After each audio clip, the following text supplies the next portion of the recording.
La civilización minoica fue la primera gran cultura del Mediterráneo, surgida en la isla de Creta hace más de 4000 años. Crearon palacios majestuosos con cientos de habitaciones, dominaron el comercio marítimo, diseñaron sistemas hidráulicos avanzados y desarrollaron un arte vibrante lleno de color y movimiento. Su sociedad, sorprendentemente igualitaria, celebraba la vida, la naturaleza y el poder femenino como ningún otro pueblo de su tiempo. Este documental revela cómo vivieron, cómo pensaron y cómo transformaron el mundo antiguo mucho antes de los griegos y los romanos. En una era donde el mundo conocido aún era fragmentado, antes de que las glorias de Grecia y el poder de Roma dejaran su huella sobre la historia, en el corazón del mar Egeo surgió una civilización tan avanzada como enigmática. En la isla de Creta, rodeada por aguas cristalinas y montañas sagradas, se alzó una cultura que desafiaría el tiempo y la comprensión moderna: la civilización minoica. Fue en este rincón del Mediterráneo donde arqueólogos encontraron las primeras señales de una sociedad refinada y compleja. Fragmentos de cerámica finamente decorada, herramientas de bronce y los cimientos de aldeas que, con el tiempo, se transformarían en verdaderos centros urbanos. Pero más allá de los objetos enterrados, la pregunta que aún resuena es la misma que asombró a los primeros excavadores. ¿Cómo pudo florecer una cultura tan sofisticada, tan pacífica y poderosa, en una isla aparentemente aislada? El nombre minoico proviene de la figura mitológica del rey Minos, el legendario soberano del laberinto y el Minotauro. Sin embargo, este término fue una invención moderna. Nadie sabe cómo se llamaban a sí mismos. No dejaron textos comprensibles, y su idioma permanece aún sin descifrar. Así comenzó el misterio. Lo que sí se sabe es que hacia el año 3000 a.C., pequeñas aldeas comenzaron a expandirse, intercambiando bienes entre sí y con otras regiones del Egeo. Estas comunidades crecieron, impulsadas por el comercio marítimo, y gradualmente construyeron estructuras más complejas, sentando las bases para una sociedad urbana única en el mundo antiguo. El momento decisivo llegó cuando estas aldeas se transformaron en centros organizados, conectados por rutas comerciales marítimas que se extendían hasta Egipto, Anatolia y Mesopotamia. No se trataba ya de una simple cultura insular, sino de una potencia emergente. La civilización minoica se apoyó en una economía basada en el mar, y ese dominio del comercio marítimo fue lo que les permitió trascender su geografía insular y convertirse en la primera gran talasocracia del Mediterráneo. A lo largo de varios siglos, los minoicos consolidaron su poder a través de una estrategia que evitaba la conquista militar y privilegiaba el control comercial. Mientras otras culturas levantaban murallas y fortalezas para protegerse, los minoicos construían puertos, naves ágiles y palacios que servían como centros administrativos y de intercambio. Su relación con el mar no era solo práctica, sino simbólica. Era el vehículo de su poder, su riqueza y su identidad. En las rutas que surcaban entre Creta, las islas del Egeo, Asia Menor y Egipto, los barcos minoicos transportaban no solo mercancías, sino también ideas, formas artísticas y tecnología. Esta estrategia transformó a Creta en una red conectada de ciudades costeras, cada una con su propio centro palaciego. La civilización no estaba centralizada en un único poder hegemónico, como en Egipto, sino organizada en torno a varios núcleos coordinados que compartían lenguaje artístico, prácticas religiosas y tecnología. Fue en este contexto donde surgieron los primeros grandes complejos arquitectónicos que marcaron el inicio de su época dorada: Cnosos, Festo, Malia y Zacros. El ascenso de Cnosos, en particular, simbolizó un punto de inflexión. Más que un simple asentamiento, Cnosos representó el modelo de ciudad minoica. Un centro de poder multifuncional donde se gestionaban bienes, se rendía culto, se organizaban celebraciones y se registraban datos en tablillas de arcilla. Su compleja distribución arquitectónica, con múltiples pisos, pasillos laberínticos y sistemas de drenaje, anticipó un nivel de sofisticación urbana que no se vería en Europa hasta milenios después. El auge de estos palacios marcó el nacimiento del mundo minoico tal como lo conocemos, un sistema basado en el equilibrio entre el comercio, la cultura y la centralización administrativa. A diferencia de otras civilizaciones del Mediterráneo, como la egipcia o la mesopotámica, los minoicos no levantaron murallas defensivas alrededor de sus ciudades. Esta aparente ausencia de estructuras militares sugiere que se sentían seguros, protegidos no por ejércitos, sino por el alcance de su flota y la influencia de su red comercial. Es esta elección, no armarse, sino integrarse, la que marca una de las mayores singularidades de los minoicos. El poder que ejercían no se basaba en la conquista, sino en la circulación de bienes, de cultura, de símbolos. Dominaron el mar sin necesidad de guerras, establecieron relaciones diplomáticas con civilizaciones lejanas y crearon un mundo cohesionado por la cooperación y el intercambio. Pero esta paz tenía su precio. Era una paz sostenida por el equilibrio delicado de sus rutas comerciales y por el prestigio simbólico de sus palacios. La falta de fortificaciones también puede haberlos hecho vulnerables ante amenazas externas que no supieron prever. Aún así, por varios siglos, los minoicos fueron los amos del Egeo, no por su fuerza militar, sino por el refinamiento de su cultura y la eficiencia de su red económica.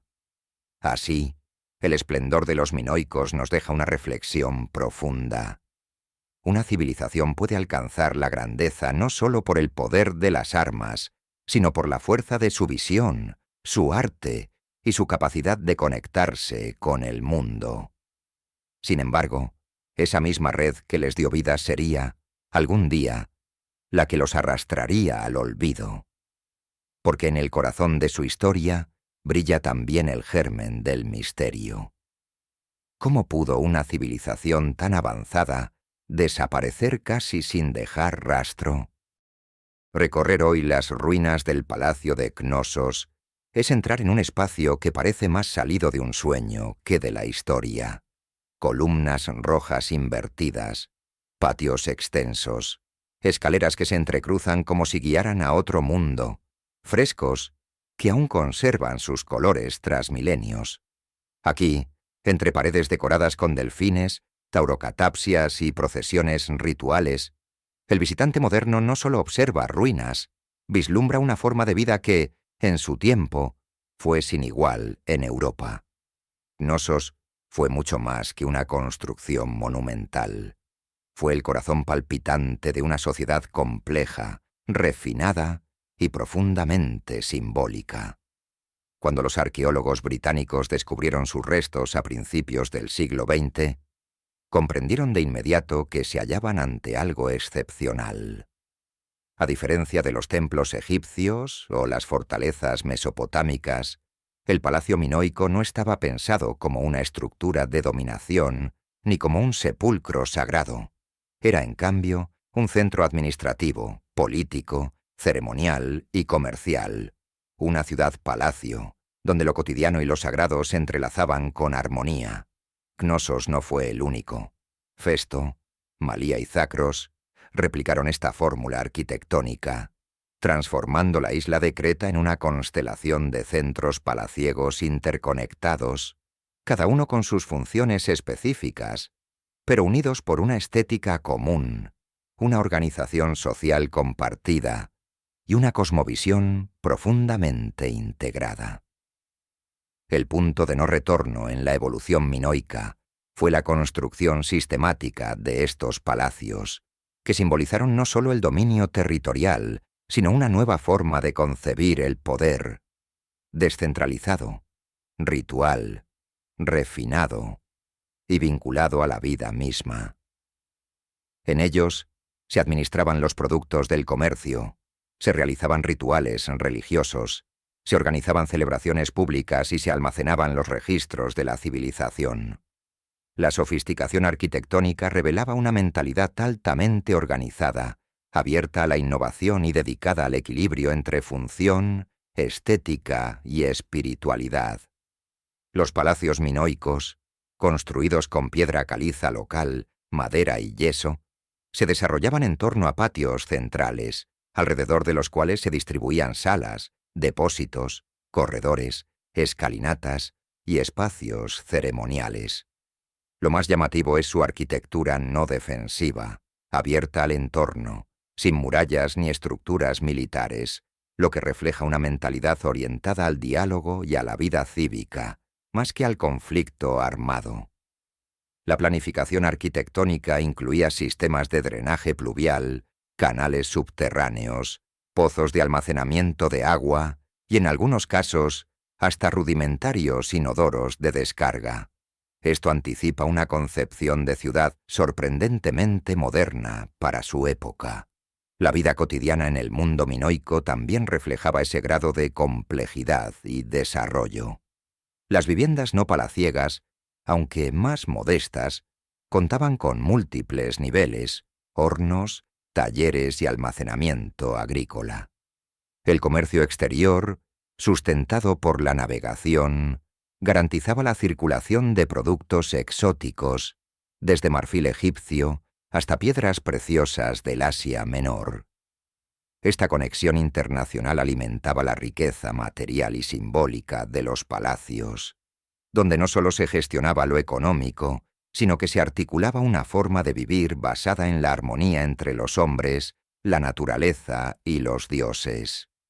La organización social minoica, aunque aún poco conocida, parece haber estado menos jerarquizada que en otras culturas contemporáneas. La iconografía y los restos arqueológicos indican un notable protagonismo femenino, especialmente en lo religioso. Mujeres con ropajes elaborados, peinados refinados y gestos solemnes aparecen constantemente en frescos y figurillas, participando en ceremonias, liderando danzas o atendiendo a los dioses. Esto sugiere que en Creta se desarrolló una forma de poder donde lo femenino no era secundario, sino central.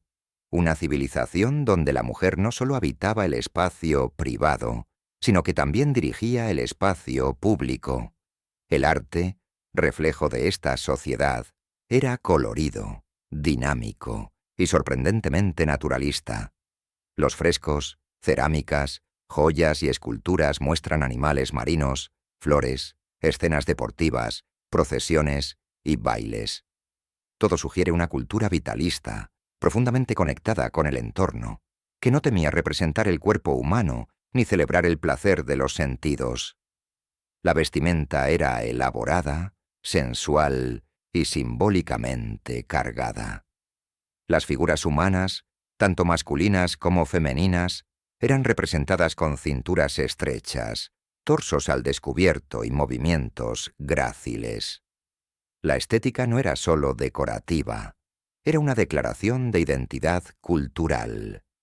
Lo que emerge del mundo minoico no es solo una civilización avanzada en términos técnicos, sino una visión del mundo profundamente singular. Mientras otras culturas de la Edad del Bronce erigían templos para dioses distantes y construían fortalezas para enfrentar enemigos, los minoicos edificaban espacios abiertos, decoraban sus paredes con escenas de baile y vida silvestre, y organizaban festivales que celebraban la fertilidad, la naturaleza y la continuidad de la existencia. Esta no fue una civilización de la muerte, sino de la vida, una sociedad donde el arte, la arquitectura y la religión no eran expresiones del miedo, sino del asombro ante el mundo.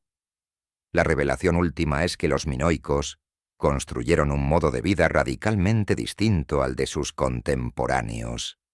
más estético que militar, más femenino que jerárquico, más vinculado al disfrute que a la dominación. Una civilización sin murallas, pero con palacios. Sin emperadores conocidos, pero con una red funcional de poder compartido. Una cultura donde lo ritual no era una excepción, sino el ritmo cotidiano de la existencia. Esta visión minoica del mundo no desapareció del todo. Ecos de su arte, su religión y su arquitectura se filtraron en la posterior cultura micénica, y a través de ella, en los mitos fundacionales de Grecia. Pero la verdadera imagen de los minoicos, su vibrante y sensual legado, quedó sepultado durante siglos bajo capas de olvido. Solo ahora, a través de las piedras, los frescos y las ruinas, podemos comenzar a comprenderla. Y aún así, la pregunta persiste. ¿Cómo pudo florecer una civilización tan única y luego desvanecerse sin dejar una voz, sin una escritura que cuente su propia historia? De pie, firme, con los brazos extendidos y una serpiente en cada mano. La diosa de las serpientes observa desde la vitrina del Museo Arqueológico de Heraclión. Su rostro sereno y su pecho desnudo no evocan sumisión, sino poder. Esta figura, una de las más icónicas de la civilización minoica, revela de inmediato una verdad singular. En Creta, lo sagrado era femenino. Mientras las civilizaciones del antiguo Egipto, Mesopotamia o Anatolia estaban dominadas por dioses masculinos, los minoicos rindieron culto a una divinidad madre, fértil, solar, asociada a la regeneración de la vida, al ciclo de la naturaleza y a la energía de los animales. El culto religioso no se centraba en templos monumentales ni en códigos escritos. Se expresaba en santuarios abiertos, en cuevas profundas, en altares montañosos, en patios palaciegos decorados con frescos. Las prácticas espirituales de los minoicos nos llegan a través de los objetos que dejaron: figurillas, sellos rituales, ídolos de terracota, altares y frescos. Sus escenas representan un mundo donde lo humano, lo animal y lo divino conviven en una danza constante, un ciclo perpetuo de nacimiento, muerte y renacimiento. El rito más llamativo, y quizá el más misterioso, era la taurocatapsia. Jóvenes enfrentando a un toro en una coreografía ritual, lanzándose sobre su lomo en pleno salto, celebrando no la violencia, sino la comunión con lo sagrado. Ese fue el punto de no retorno de la religión minoica. Cuando la danza se volvió liturgia, cuando la fuerza del animal se transformó en puente hacia lo divino. No era una religión de castigos o mandamientos. Era un sistema simbólico de conexión con la vida misma, canalizado a través de los ritmos de la tierra, la fertilidad, los animales y la figura central de la mujer como mediadora con los dioses. La religión minoica fue, sobre todo, una religión orgánica. No se erigieron templos de piedra como en otras civilizaciones contemporáneas, sino que los espacios sagrados estaban integrados al entorno natural. Las cuevas del monte Ida, las cumbres del monte Juctas o los patios de los palacios eran los escenarios de los rituales. Allí, entre el humo de los sacrificios y el ritmo de los tambores, los fieles rendían tributo a la divinidad madre, al toro como símbolo de virilidad cósmica y al ciclo eterno de la vida. El paisaje de Creta era sagrado en sí mismo. Sus cavernas albergaban oráculos, sus montañas eran santuarios, sus árboles podían ser dioses encarnados. Los minoicos no adoraban a una única deidad, sino a un panteón de símbolos femeninos. La diosa de las serpientes era la más visible, asociada a la fertilidad, la regeneración y la conexión con el inframundo. Las serpientes, que mudan de piel, simbolizaban el ciclo vital. Otras representaciones muestran a la diosa en actitud de protectora de los animales, de los cultivos y de los nacimientos. Su iconografía está siempre ligada al poder, al control de las fuerzas invisibles que gobiernan el mundo natural. Uno de los elementos más enigmáticos de esta religiosidad fue el culto al toro. Este animal, omnipresente en la iconografía minoica, aparece en frescos, estatuillas, vasos rituales y sellos ceremoniales. Se cree que encarnaba la fuerza bruta de la fertilidad, la conexión con los dioses y la vitalidad masculina. El ritual del salto del toro, la taurocatapsia, no era una forma de tortura ni una competencia, sino una ceremonia de respeto y trascendencia. En ella, jóvenes ataviados con trajes ligeros y elegantes desafiaban al animal no para dominarlo, sino para danzar con él. El toro era un portal, no un enemigo. Pero no todo era armonía. Bajo esta estética refinada y esta relación simbiótica con la naturaleza, se oculta una dimensión más oscura. En el sitio arqueológico de Anemospilia, al pie del monte Juctas, se hallaron restos humanos dispuestos como si hubieran sido parte de un sacrificio ritual. Un joven yacía sobre una piedra, con el pecho abierto, rodeado de instrumentos ceremoniales. En Cnosos, algunos huesos infantiles presentan marcas de cortes regulares, lo que ha sido interpretado como posible evidencia de sacrificios humanos o canibalismo ritual. Estas prácticas no fueron masivas ni cotidianas, pero nos recuerdan que incluso las civilizaciones más refinadas albergan rincones de sombras. El punto medio de esta exploración se revela en esta tensión entre la religión como celebración de la vida y la religión como vehículo de sacrificio. ¿Hasta qué punto estaban dispuestos los minoicos a entregar sangre para asegurar las bendiciones de sus dioses? Era el equilibrio natural tan frágil que debía restaurarse a través de la muerte ritual. La religión minoica no fue solo un conjunto de prácticas espirituales, sino el eje que articulaba su visión del mundo. En ella se entretejían el arte, la política, el comercio, la vida cotidiana. Las ceremonias no eran exclusivas de un clero oculto, sino espectáculos públicos, participativos, visuales. Lo sagrado estaba en el cuerpo, en el movimiento, en la danza, en el fuego, en el vino, en el toro, en la mujer. La religión no era dogma, era expresión. Y en esa expresión, los minoicos encontraron un modo de habitar su mundo, de relacionarse con lo invisible y de perpetuar un orden simbólico que daba sentido a su existencia. Las huellas de esta espiritualidad sobrevivieron en los mitos griegos. La historia del Minotauro, encerrado en un laberinto, alimentado con sacrificios humanos, no es solo una fantasía, podría ser el eco distorsionado de rituales reales. El propio Minos, rey mítico de Creta, aparece en los relatos griegos como juez de los muertos, figura temida pero justa, vinculadas a un orden cósmico anterior al de los olímpicos. Así, la religión minoica no desapareció del todo. Su simbología fue absorbida, reinterpretada, transformada en mito, pero su esencia, una espiritualidad orgánica, femenina, vital, quedó sepultada bajo capas de historia que aún hoy intentamos desenterrar. El cierre de este capítulo deja una imagen poderosa, una sacerdotisa bailando bajo el sol cretense, rodeada de tambores, fuego y pétalos, mientras en el fondo un toro observa en silencio. En ese instante, la tierra y el cielo se tocan, y el misterio minoico se revela brevemente, solo para desvanecerse nuevamente. Fue una tablilla pequeña, irregular, de arcilla endurecida por el tiempo. La encontró un arqueólogo entre los escombros de una sala de archivo en el palacio de Cnosos.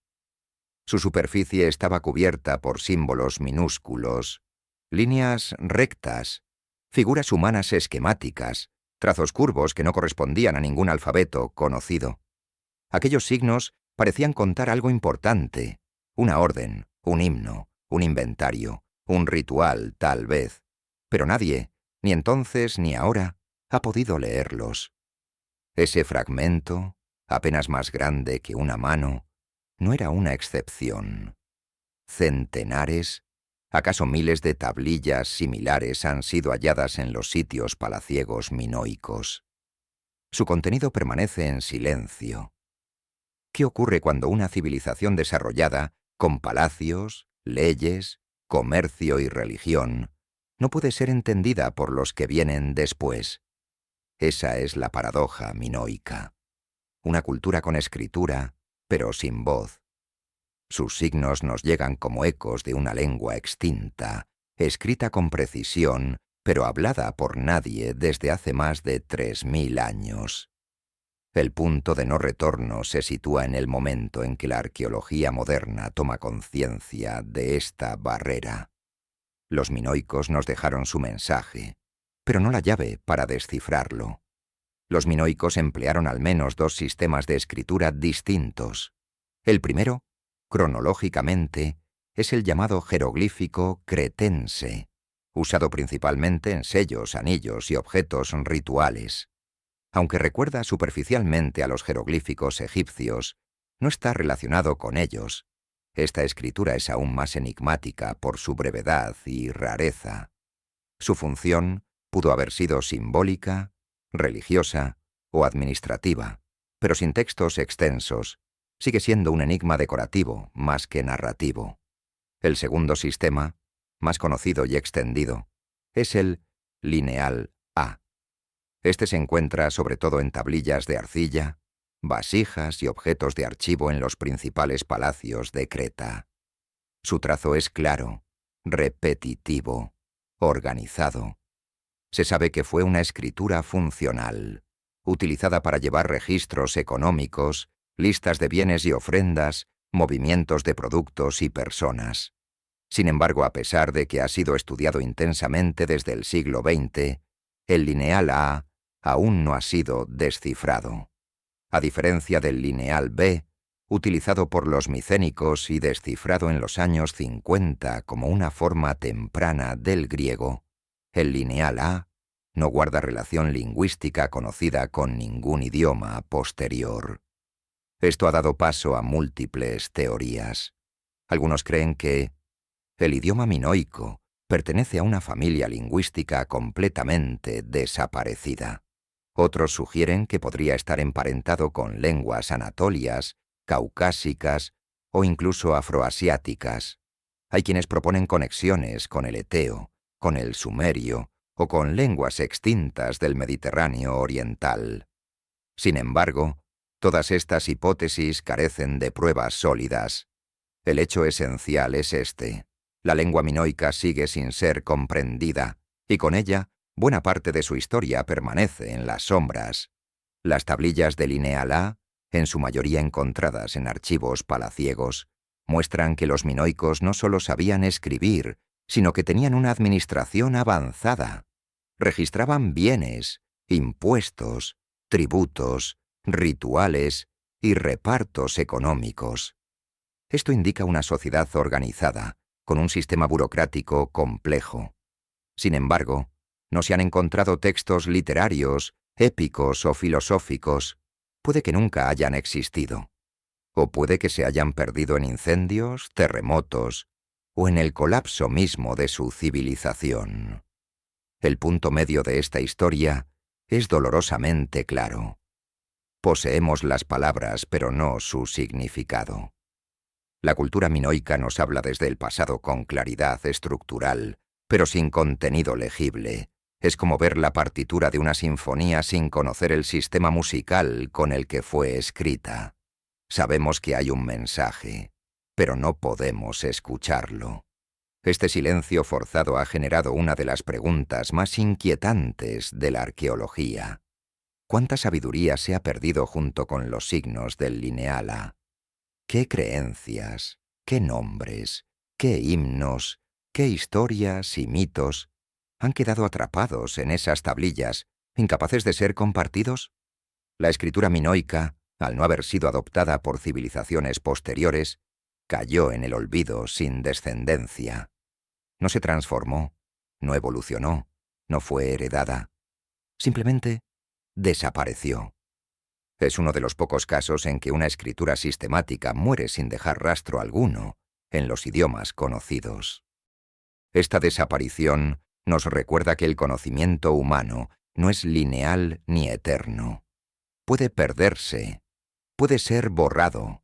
Una civilización entera, con siglos de historia, pudo haber desarrollado conceptos filosóficos, creencias cósmicas, narraciones míticas o tratados administrativos que hoy yacen bajo tierra o en vitrinas, convertidos en simples patrones visuales sin voz. La revelación final es doble. Por un lado, la escritura perdida de los minoicos es el símbolo máximo de su misterio. Nos permite saber que existieron, que pensaron, que organizaron, pero no nos permite comprender lo que sintieron, lo que soñaron, lo que temieron. Por otro lado, este silencio los transforma en un espejo. Lo que no podemos leer de ellos revela también lo que no sabemos de nosotros mismos. ¿Cuántas culturas han hablado sin que nadie las escuchara? ¿Cuántas civilizaciones futuras podrán entender nuestras palabras si nuestros códigos desaparecen? El capítulo termina con una imagen silenciosa, una tablilla minoica en lineal A, solitaria, bajo la luz tenue de una vitrina arqueológica. Los signos están allí, claros, precisos, resistentes al tiempo, pero no dicen nada. O tal vez lo dicen todo, si uno aprende a escuchar el silencio del pasado. Los palacios están en ruinas. La pintura que una vez cubrió las paredes de Cnosos ahora se ha vuelto polvo de color sobre los escombros. Las columnas, antes erguidas como guardianas del saber, se yerguen solitarias bajo un cielo inmóvil. Yacen restos de vasijas rotas entre capas de ceniza. No hay música, ni comercio, ni danzas. Solo silencio. Algo ocurrió entre los siglos XVI y XV antes de Cristo, algo que desmanteló casi sin aviso una de las civilizaciones más avanzadas del mundo antiguo. El esplendor minoico, que floreció durante más de un milenio en la isla de Creta, desapareció como si el mar hubiera decidido borrar su reflejo. ¿Qué pudo causar una caída tan profunda? ¿Cómo pudo una civilización capaz de construir palacios de cientos de habitaciones, de navegar hacia Egipto, Siria y Anatolia, de crear arte refinado y una religión elaborada, colapsar hasta desaparecer sin dejar descendencia cultural directa? El punto de no retorno se ubica en un evento natural y simbólico: la erupción volcánica de Santorini, una de las más poderosas de la historia humana, cuyas ondas de destrucción aún resuenan en los estratos geológicos del mar Egeo. Alrededor del año 1600 a.C., la isla volcánica de Thera, actual Santorini, al norte de Creta, estalló con una fuerza cataclísmica. La explosión generó una columna de ceniza que se elevó a la atmósfera, tsunamis que azotaron las costas cretenses y una alteración climática que duró años. Las consecuencias fueron devastadoras. Los puertos quedaron inutilizados, las rutas comerciales interrumpidas, los campos agrícolas cubiertos de ceniza y las fuentes de agua contaminadas.